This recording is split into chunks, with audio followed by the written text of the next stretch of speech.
Bonsoir, voici les titres de l'actualité de ce 9 décembre. Mécontentement britannique et procédure devant la Cour européenne de justice contre la France après le refus du gouvernement Jospin de lever l'embargo sur le bœuf britannique. Nous évoquerons les différents aspects de cette divergence franco-anglaise qui perturbe l'Union européenne. Invité de cette édition, le ministre de l'Agriculture, Jean Glavany. Israéliens et Syriens doivent commencer dès lundi des discussions à Washington. Ces négociations portent sur le retrait du plateau du Golan des forces israéliennes qui l'occupent depuis 1967.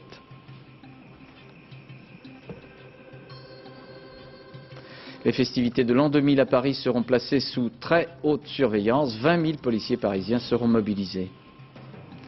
Comment mieux prendre en charge la douleur lors des traitements contre le cancer? L'acupuncture est un moyen de plus en plus utilisé, nous vous le montrerons. Au musée du Louvre, une Vénus génitrix restaurée que vous découvrirez à la fin de cette édition.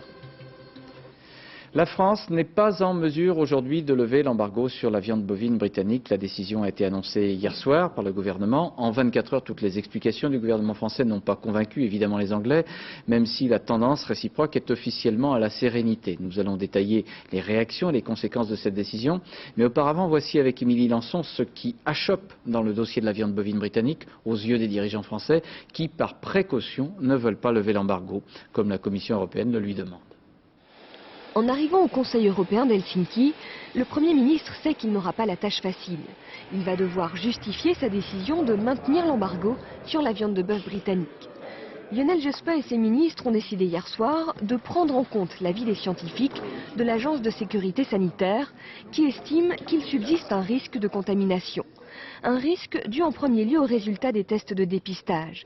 Pas assez nombreux ni représentatifs pour les scientifiques français.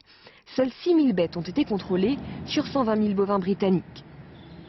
Deuxième point d'achoppement, la traçabilité et l'étiquetage. La Grande-Bretagne a pris de nouveaux engagements, mais ils sont encore insuffisants et peuvent être détournés si la viande anglaise transite par un autre pays européen.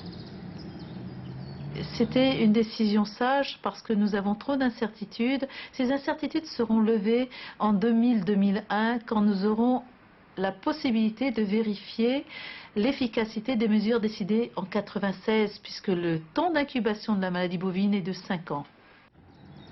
La France a pris sa décision au nom d'un principe de précaution, un principe qu'elle souhaite voir s'étendre à l'ensemble de l'Europe.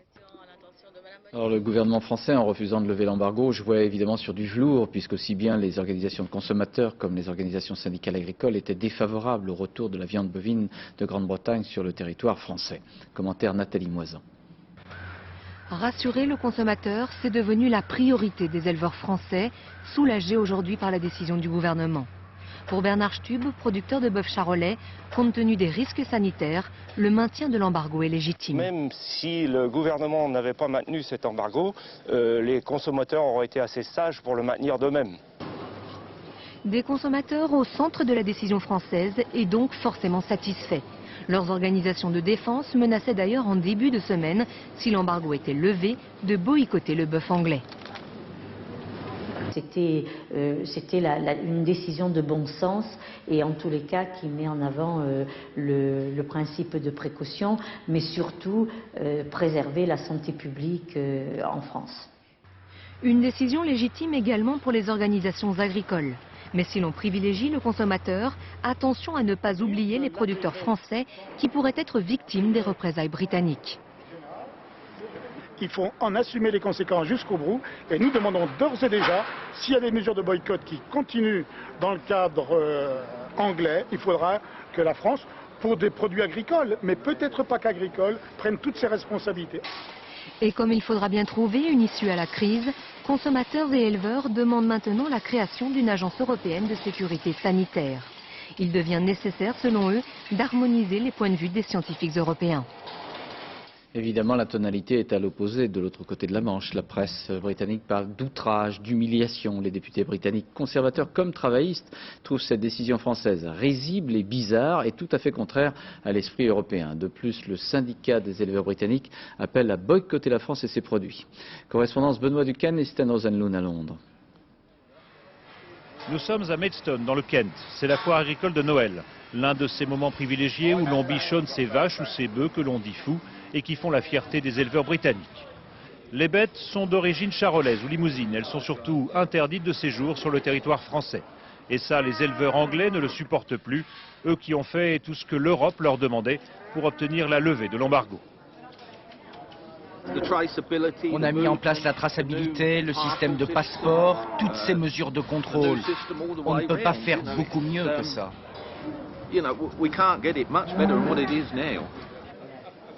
Alors bien sûr, on reparle de boycott, d'action contre les produits français, mais le cœur n'y est plus, comme si le découragement l'emportait sur la colère. Nous avons eu des manifestations, mais ça mène nulle part. Au bout du compte, c'est notre gouvernement que nous devons convaincre pour qu'il soit plus persuasif, plus positif.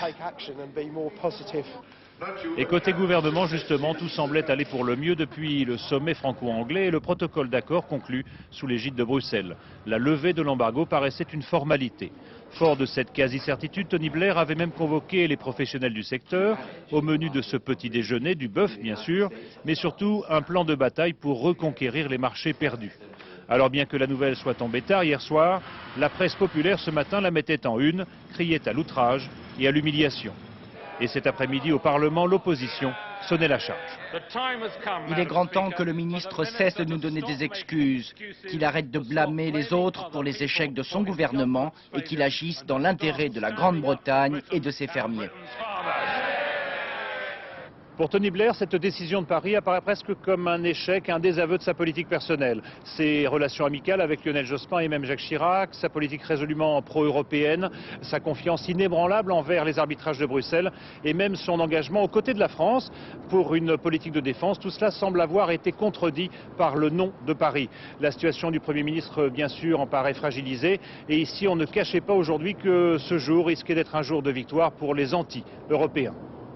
Aussitôt connu le refus français, Tony Blair et son ministre de l'Agriculture, Nick Brown, annonçaient un recours devant la Cour européenne pour que la France soit sanctionnée. Cette procédure disciplinaire sera évidemment longue, mais la France peut faire valoir qu'en matière de santé, elle a les moyens juridiques de préserver une autonomie de décision. Commentaire Jean-Bernard Schmitt. Le vent de la discorde souffle sur l'Union européenne. En décidant de maintenir l'embargo sur le bœuf britannique, la France contraint Bruxelles à poursuivre la procédure d'infraction lancée le 16 novembre dernier. L'Union européenne va donc envoyer à Paris un avis motivé demandant à la France de respecter le droit communautaire. Normalement, le délai de réponse est de 2 mois. Cette fois, la Commission veut aller beaucoup plus vite. Nous donnons à la France 5 jours pour répondre. Et si après cela l'embargo n'est pas levé, nous saisirons la Cour de justice de Luxembourg. C'est la 3e étape. La Commission saisit la Cour de justice qui examine le dossier sur le fond. Cela peut prendre 2 ans. 2 années durant lesquelles la France tentera de mettre en avant les risques qui pèsent sur la santé publique. Une défense prévue dans les traités européens. L'article 36 du traité autorise les États membres à se dégager de l'obligation de libre circulation des marchandises s'ils ont des raisons précises de santé publique. Maintenant, encore faut-il que la position de la France repose sur une vision proportionnée par rapport à la menace qui pèse sur elle. Il faudra donc que la France démontre qu'elle risque de subir une menace tout à fait particulière. Au terme de la procédure, la France pourrait être condamnée à payer d'énormes astreintes si elle maintenait sa position. La France, qui n'est pas encore totalement isolée en Europe puisque l'Allemagne n'a pas levé non plus l'embargo. Par ailleurs, 38 pays qui eux ne sont pas soumis aux règles commerciales européennes ne veulent toujours pas du bœuf anglais, à commencer par les États-Unis et l'Afrique du Sud. Jean Glavany, bonsoir. Bonsoir. Peut-il y avoir dans une Union européenne plusieurs types de précautions sanitaires? C'est-à-dire pourquoi est-ce que nous, on serait plus précautionneux que d'autres? Oui, il peut y avoir plusieurs types de précautions parce qu'il peut y avoir des pays qui sont atteints différemment par un risque. Et donc il y a d'ailleurs de fait aujourd'hui, face au problème de la vache folle et de l'ESB, les pays ont réagi différemment. Je pense par exemple aux farines animales. Les Anglais les ont interdites complètement. Nous les avons interdites pour les bovins et nous les avons maintenues autorisées pour les autres productions animales, mais en retirant, avec des conditions de fabrication, notamment en retirant les matériaux à risque spécifiques de cette fabrication. Il y a plein de pays d'Europe qui continuent à fabriquer des farines animales sans aucune précaution. Donc face à un risque, il y a des réglementations différentes. Bon, la réalité, ça veut dire qu'il n'y a pas vraiment d'unité européenne sur ce type de raisonnement. Il y a des unités, surtout, il n'y a pas d'unité surtout, c'est clair, et il n'y a pas d'approche suffisamment consensuelle sur ces sujets. D'ailleurs, cette crise, en tout cas cette difficulté, montre bien qu'il faut qu'on avance sur une harmonisation de ces procédures, et notamment la proposition de la France faite il y a plus de 6 mois par Bernard Kouchner de faire une agence européenne de sécurité sanitaire des aliments est en train de faire son chemin auprès de la Commission et de beaucoup d'États membres, parce que justement pour éviter que ces débats soient des débats qui devraient être des débats entre les scientifiques, au fond, avant que les politiques soient saisis. Il y a des scientifiques à Bruxelles qui disent ça, mais l'organisation, nos scientifiques disent oui, autre mais chose. Du coup ils se rencontrent pas, ils débattent pas, et c'est les politiques qui mènent le débat à leur place, si j'ose dire. Vous avez l'impression qu'ils se lavent un peu les mains, par exemple, vous avez pensé que l'AFSA, en disant il y a des risques, c'est à vous de vous débrouiller, un peu. Non, mais en même temps, il faut dire les choses clairement. Dans une démocratie, les scientifiques sont là pour évaluer les risques. C'est aux politiques de prendre leurs responsabilités et de gérer ce risque. Donc moi je n'accuse pas les scientifiques, ils ont évalué le risque et puis maintenant c'est aux politiques de prendre leurs responsabilités. Mais quand même, Jean Glavany, le risque zéro n'existe pas.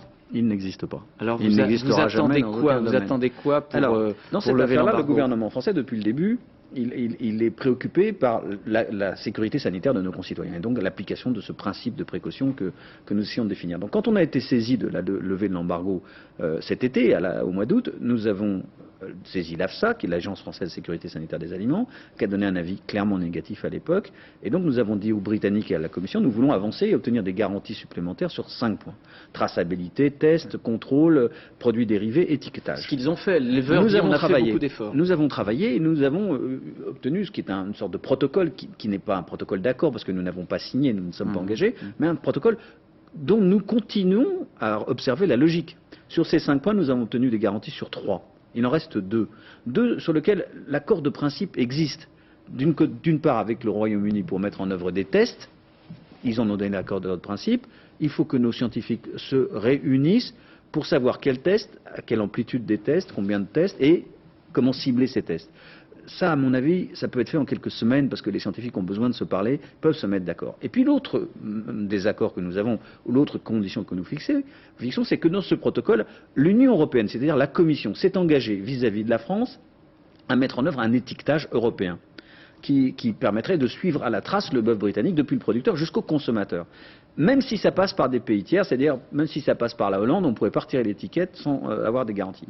C'est pas seulement une mesure d'information des consommateurs, c'est une mesure de santé publique parce que ça permet de suivre les lots et éventuellement de rappeler ces lots s'il y a un problème de santé publique. Sur cet engagement-là pris par la Commission, il faut qu'elle le tienne. Parce qu'elle n'a pas pris de décision juridique, nous ne pourrons pas lever l'embargo tant que cet étiquetage traçabilité n'est pas mis en œuvre. Et donc c'est à la Commission de répondre. Vous ne pourrez pas éternellement refuser de lever l'embargo. Mais le gouvernement il y a un moment où il va bien falloir dire oui. Le gouvernement français, hier, n'a pas dit non définitivement. Il a dit, à ce stade, nous ne pouvons pas lever l'embargo. Et il a dit ces 2 points. Un, sur lequel nous demandons des précisions, des clarifications aux Britanniques par un dialogue entre les scientifiques. L'autre, à l'égard de l'Union européenne, pour que la Commission prenne ces mesures de caractère réglementaire en droit européen pour permettre cet étiquetage. Et donc c'est à nos 2 partenaires de nous apporter ces conditions, et à ce moment-là, on sera dans une logique. Nous sommes positifs, constructifs, on n'est pas en guerre contre, la Grande-Bretagne. Oui, je sais bien, Tony Blair et Lionel Jospin ce soir vont dîner ensemble, on va faire semblant de s'entendre. Quand même, c'est une vraie bataille entre 2 gouvernants socialistes d'ailleurs. Oui, mais ça prouve que c'est pas, je veux dire, des raisons politiques qui nous mènent dans cette affaire-là, qu'on n'est pas dans une relation d'agressivité ou inamicale à l'égard du gouvernement britannique. Nous travaillons très bien avec le gouvernement britannique. Vous craignez un boycott, notamment les fêtes de fin d'année, des achats supplémentaires. Vous craignez qu'il y ait un vrai boycott des produits français en Angleterre? C'est pour ça que la décision est éminemment politique. À la fois, nous avons pris nos responsabilités par rapport à l'évaluation du risque telle qu'elle a été faite par les scientifiques, mais en même temps avec un contexte. C'est-à-dire que le gouvernement français, évidemment, a mesuré les risques qu'il courait à la fois dans les relations avec les Britanniques, dans cette détérioration qui peut être commerciale, ce que nous ne souhaitons pas, évidemment. Mais aussi vous la craignez quand même? je la crains parce que j'écoute ce qui se passe là-bas, mais j'espère que ça ne va pas se détériorer. Et puis dans la relation avec l'Europe, nous savons que nous sommes en infraction en droit européen, même si cette procédure qui est engagée, on va se défendre, on a des arguments. Il y a une professeure de droit qui a donné un bon argument, il y en a d'autres. Donc on va se défendre, donc ça va prendre du temps. Mais surtout, en attendant cette procédure contentieuse, en attendant ces jugements, etc., nous disons aux Britanniques, alors continuons à travailler. Nous avons très bien travaillé avec eux pendant 3 mois. Nous avons progressé. Et on pourrait lever l'embargo en janvier. Je ne vais pas donner de délai parce que quand on évoque des délais, on crée des attentes, des espoirs et pour en prendre des rendez-vous. Non, mais en tout cas, nous sommes dans cette logique. On a progressé depuis 3 mois. Il faut continuer à progresser. Vous savez, on le fait pour la garantie de la santé des consommateurs français, mais pour la garantie des consommateurs européens en général. Donc je crois que c'est l'intérêt de l'Europe et de la Grande-Bretagne de le comprendre et de continuer à travailler avec nous. Merci Jean Glavany. J'ajoute que des aides d'urgence, vous venez d'accorder pour les aviculteurs et les producteurs de porc en difficulté, ont été annoncées ce matin pour un montant total de 165 millions de francs. Mais les agriculteurs bretons qui sont ici à Vannes, qui seront principaux bénéficiaires ce soir, ceux qui manifestent à Vannes depuis plusieurs jours, depuis le début de la semaine, ne se disent pas totalement satisfaits. En Corse, à la veille d'une journée de grève dans les transports publics qui risque de bloquer aussi bien le trafic ferroviaire que les ports, les aéroports, c'est le conflit à la Poste qui provoque le plus de désordre dans le secteur économique. 2 mois de conflit et un mouvement qui ne sait plus comment s'arrêter. Reportage Agnès Varamian avec Alain Locaccio. La reconduction de la grève. 2 mois et 4 jours de grève, votés ici chaque matin. 4 syndicats sur 5 dans le mouvement, 40 à 50% de grévistes déterminés comme au premier jour. Tu vas confiance à nos directeurs. Ils vont nous dire oui, après ils vont nous dire non. Il y a tous les Aucun accord signé, pourtant les syndicats ont obtenu la création de 47 emplois. Mais la rédaction finale de l'accord achoppe toujours.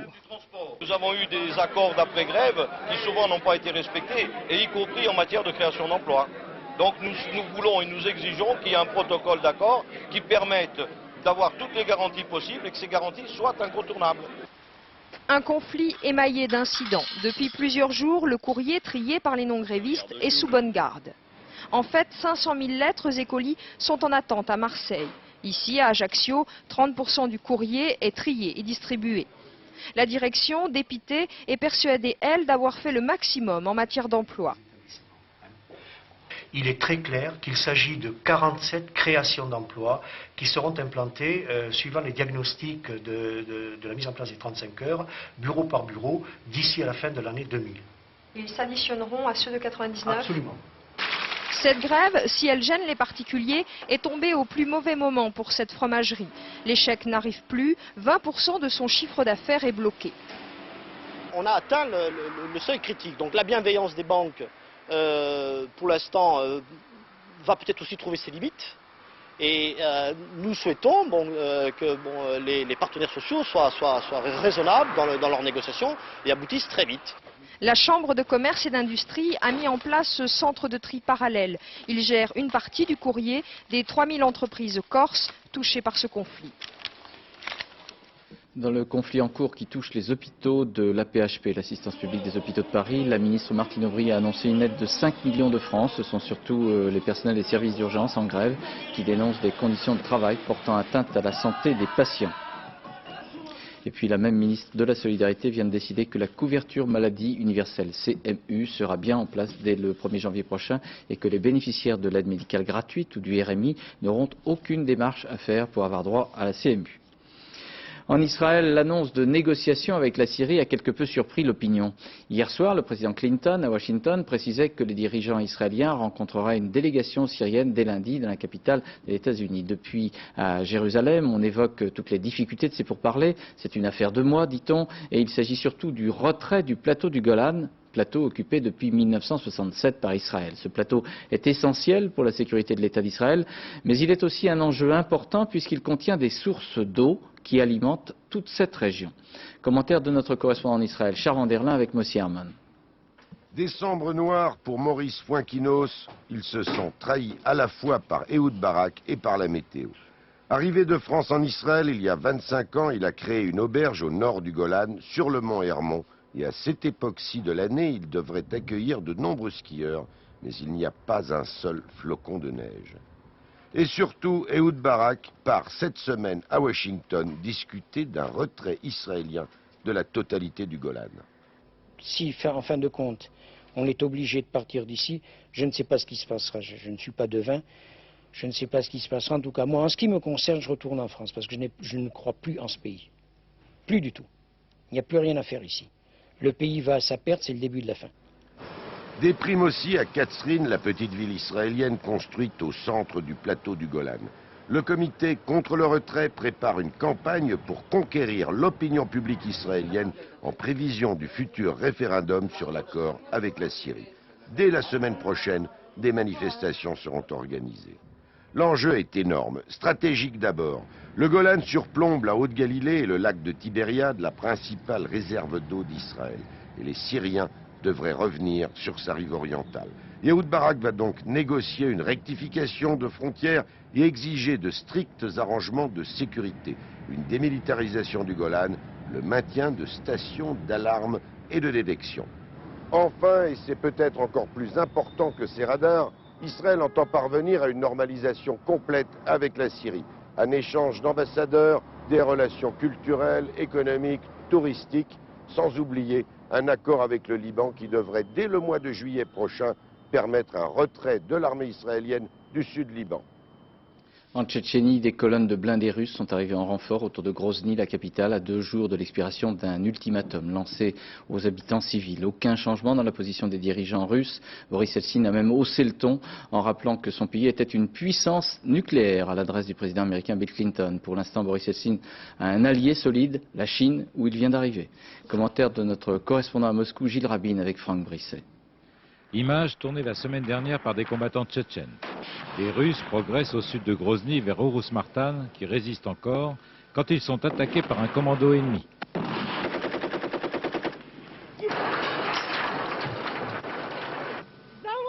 Rends-toi! C'est fini pour toi, rends-toi! Le coup de main réussit et le commando tchétchène repart avec un char pris à l'armée russe. Les Tchétchènes disent avoir détruit ou s'être emparés ainsi de plus de 80 blindés. Aujourd'hui, après 2 semaines de combats acharnés, Urus-Martan est tombé. Mais ce coup de main préfigure ce que sera la guerre de Tchétchénie dans les semaines qui viennent. Malgré la tempête diplomatique déclenchée par l'ultimatum de l'armée russe aux habitants de Grozny, qui, s'ils n'ont pas quitté la ville avant samedi prochain, seront considérés comme des combattants et risqueront la mort, l'état-major reste déterminé à prendre la capitale tchétchène, même s'il a sans doute dû revoir ses plans. Malgré sa santé fragile et contre l'avis de ses médecins, Boris Eltsine a fait le long voyage vers Pékin pour trouver à l'Est un soutien qui fasse contrepoids au déluge de critiques venues de l'Ouest. Il n'a pas hésité à agiter la pire des menaces. Clinton s'est permis de faire pression sur la Russie.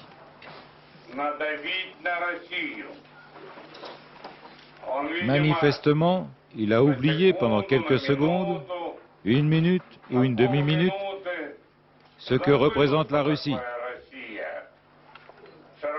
Que la Russie dispose d'un arsenal complet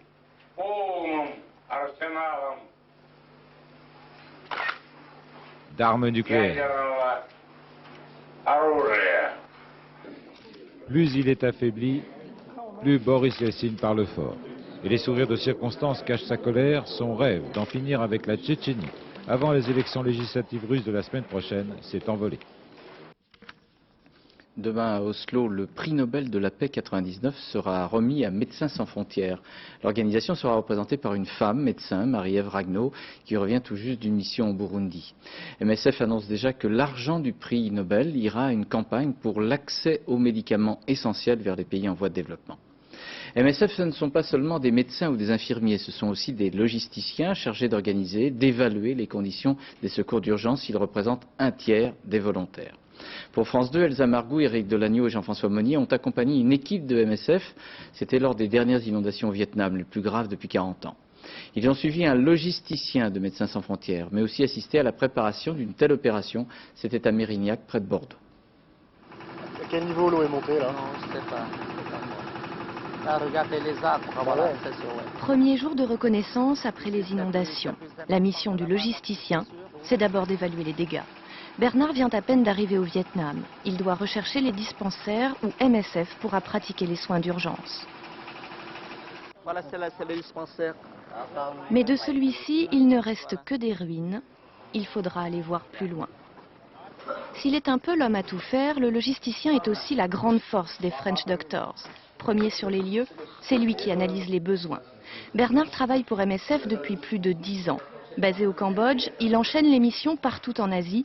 Les catastrophes naturelles, c'est son lot quotidien. Ici, l'eau a tout emporté. L'urgence, c'est de fournir aux dispensaires les médicaments de première nécessité. Là, c'est l'ORS, l'eau de solution sucrée-salée, en cas de déshydratation.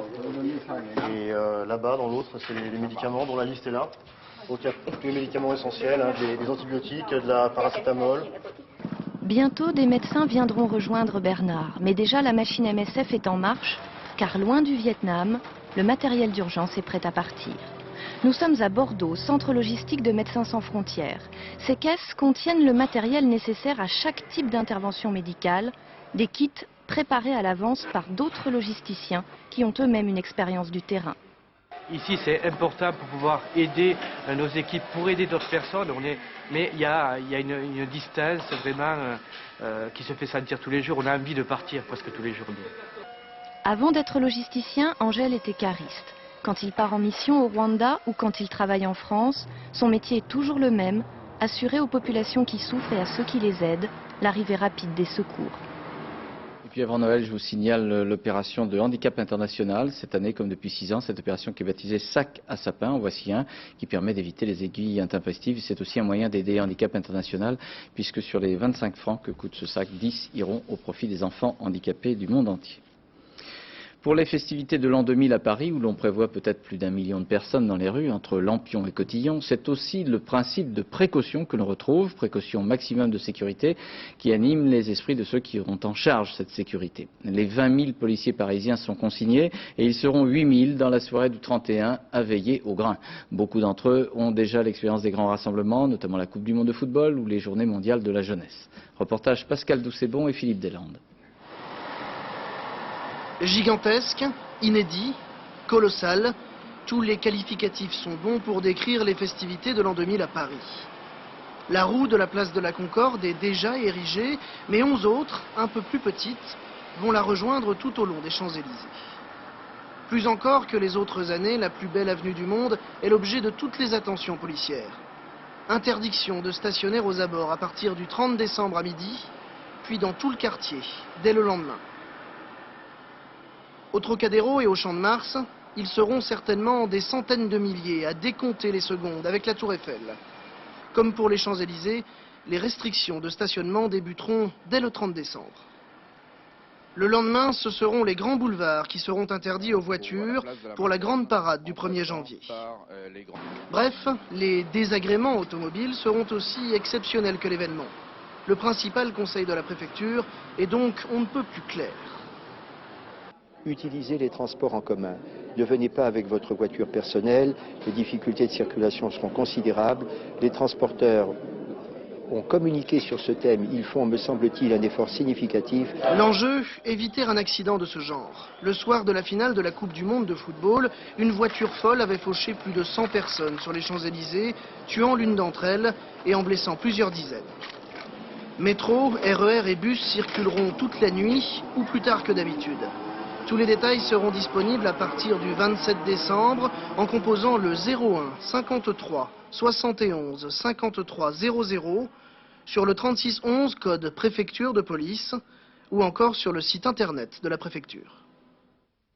Un nouvel acte de procédure concernant Dominique Strauss-Kahn. Le parquet de Paris a délivré un réquisitoire supplétif pour usage de faux à la suite de nouvelles pièces du dossier remises par l'ancien ministre de l'économie. Le parquet de Draguignan dans le Var enquête sur ce que l'on appelle une escroquerie à la boule de neige, c'est-à-dire le système des pyramides financières, système interdit en France. C'est une escroquerie. Mais à la frontière italienne, une société baptisée Goldfinger sévit tous les dimanches depuis plusieurs mois. C'est une chaîne financière qui compterait plus de 2000 membres dans la région Provence-Alpes-Côte d'Azur. Une chaîne qui prend des précautions de discrétion. Plus de 40 millions de francs auraient déjà été récoltés dans les mailles de cette pyramide Goldfinger que notre équipe, avec Nathalie Jourdan, Frédéric Besson et Philippe Ferretti, a approché. Devant cet hôtel de San Remo, 2 hommes en noir. Il faut montrer patte blanche pour assister aux réunions dominicales de la chaîne financière Goldfinger. C'est donc en caméra cachée que nous avons filmé ces images. Les nouveaux arrivants, escortés par leur parrain, un proche, sont d'abord mis en confiance au bar. On les invite ensuite à descendre au sous-sol. La fouille à l'entrée de la salle nous empêche d'aller plus loin. Ici, on prétend tout ignorer de la société Goldfinger. Ça vous dit rien? Non. GF. Non, c'est Gérard Francelet, monsieur. Ça n'a rien à voir. On a dit que c'était à 100 €. Ouais, dans cet hôtel, le dimanche, à 13h. Non, c'est pas vous. Pardon, non, moi non. Et pourtant, nous avons formellement identifié cet homme comme étant un ancien responsable du Groupement, une structure de vente pyramidale dissoute en 1996.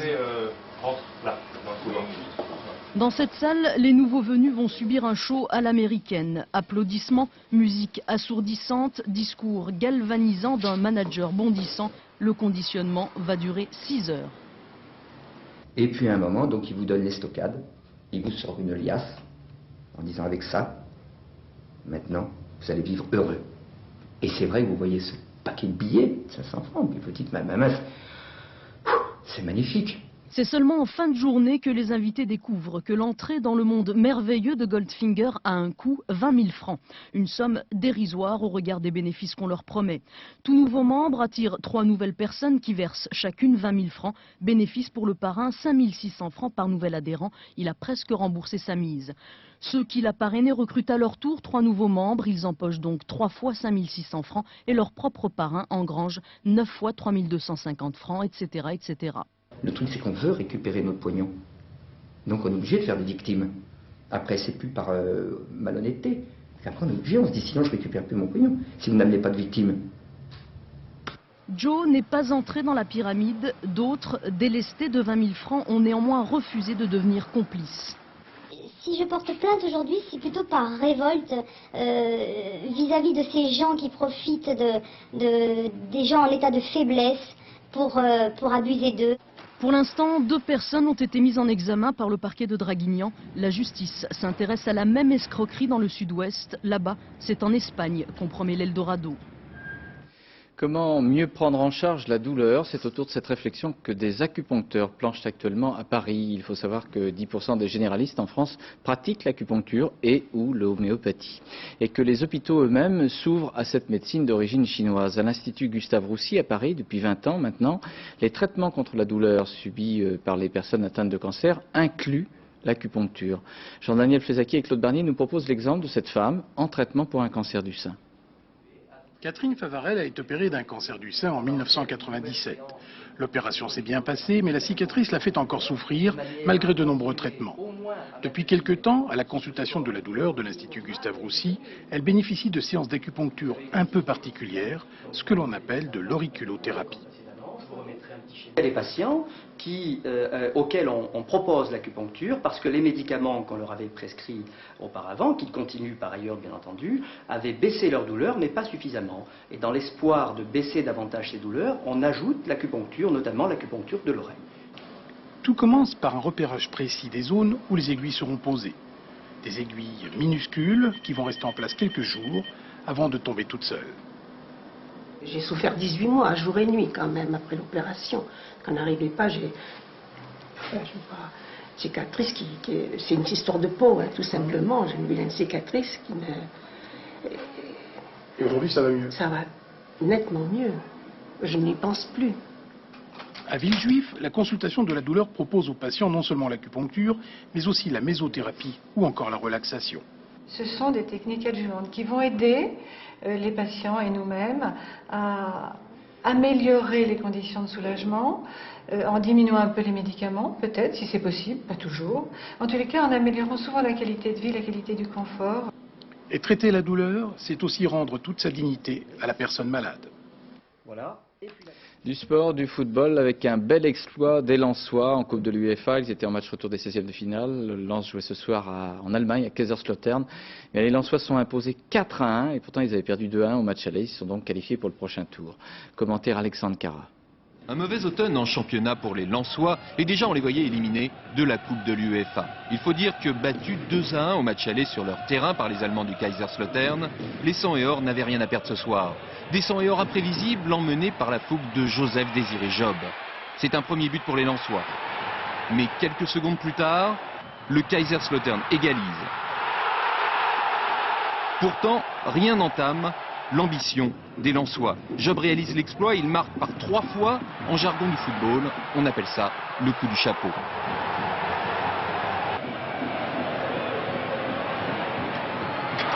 Les Allemands, donnés favoris au début du match, sont tétanisés, au point qu'à la dernière minute, Nyarko aggrave le score, 4-1 pour les 100 et or. 15e en championnat, les Lensois peuvent se consoler, ils connaîtront enfin un printemps européen.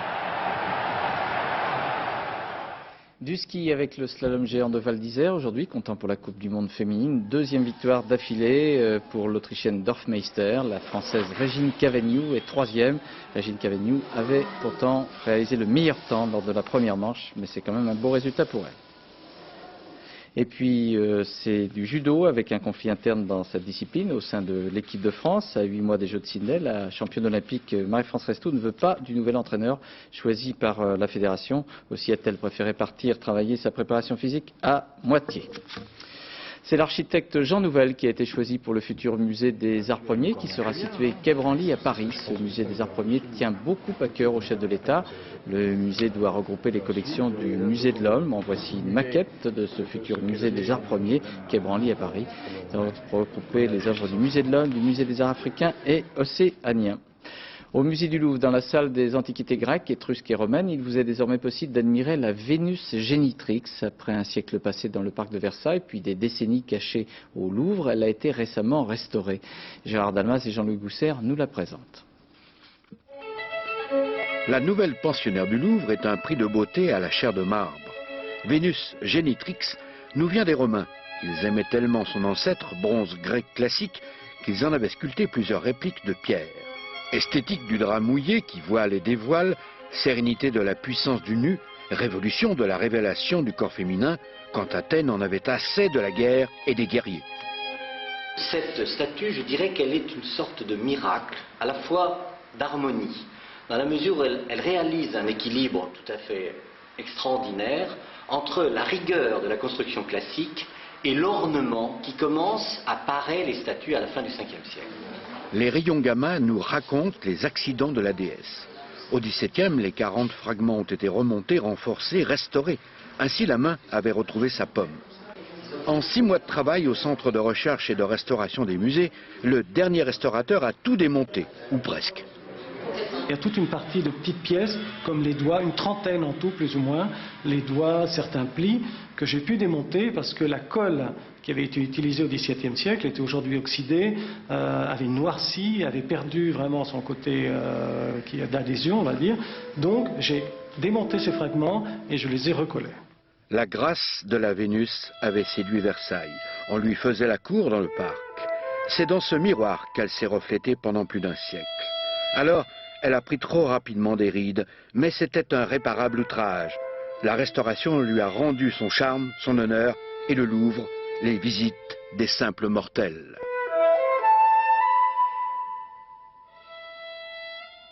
Voilà, nous arrivons à la fin de cette édition. Je vous rappelle que la France sent maintenant son embargo sur la viande de bœuf britannique, mécontente la Grande-Bretagne, qui entame une procédure devant la Cour européenne. Le gouvernement français a fait jouer le principe de précaution. Il attend de nouvelles avancées dans ce domaine de la part des Anglais, nous a dit Jean Glavany, ministre de l'Agriculture invité de cette édition. Il y a quelques instants à Helsinki, à l'occasion de l'ouverture du sommet européen, Tony Blair, le Premier ministre britannique, vient de déclarer que maintenant il n'y avait plus que la solution juridique. Il n'y a rien qui puisse empêcher maintenant une action en justice. Et nous sommes tombés d'accord avec la Commission européenne pour que cette action démarre le plus rapidement possible. Les Français doivent simplement se plier à la loi. Ça n'est pas déraisonnable de notre part de demander ça. Nous avons le bœuf le plus sérieux, le plus réglementé du monde, et les règles les plus contraignantes qu'il soit. On ne peut pas créer un marché européen du commerce avec ces lois et que quelqu'un vienne, arrive et dénigre ces lois. La loi doit être respectée. Voilà la déclaration de Tony Blair recueillie par nos envoyés spéciaux à Helsinki à l'ouverture du sommet européen. Dans quelques instants, vous retrouverez Sophie Davant pour la météo et puis Valérie Maurice pour le point route. Et enfin, le magazine de la rédaction envoyé spécial, et notamment une enquête sur les milliards disparus du compte de Paris. À 23h10, comme au cinéma avec Frédéric Lopez. Et à 1h10, le dernier journal de la rédaction avec Florence Duprat. Demain à 7h50, Gérard Morin recevra Robert Rue. Puis à 13h, vous retrouverez Carole Gessler, Rachid Arabe. Et à 20h, ici même, Béatrice Schoenberg. À lundi, bonsoir, merci.